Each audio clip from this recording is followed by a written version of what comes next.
意大利南部那不勒斯13透早发生规模4.4的地震，地震深度是真浅，只有3公里左右。真侪居民拢出门来避难。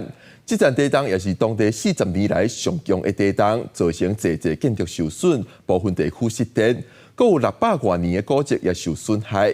加在只有11个人受伤送病院，并无重大灾害。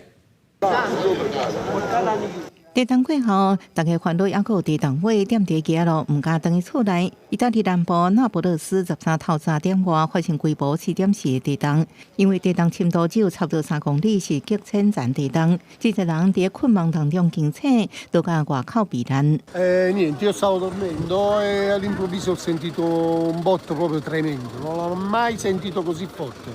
È stata una cosa bruttissima.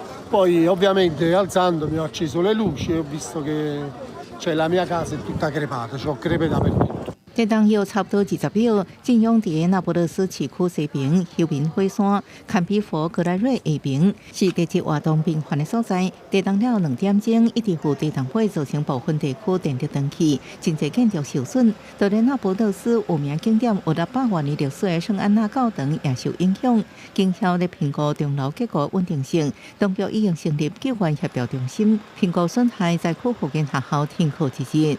Abbiamo un monitoraggio e un controllo oggi siamo stati costantemente tutta stanotte in riunione con l'Osservatorio Vesuviano, con l'INGV, abbiamo una rete accelerometrica che ci ha consentito in tempo reale di avere la misura delle accelerazioni e quindi delle azioni sulle strutture e noi in base a好加在干那11人受伤送医，无带来重大灾害。这场地震甲去年5月发生的地震规模拢是4.4，是40年来当地上强地震。这也显示当地火山活动严重加速。为自2006年以来地表悬度上升1.3公尺，那火山爆发至少50万人生活在高度危险的地区。公司新闻电话前报道。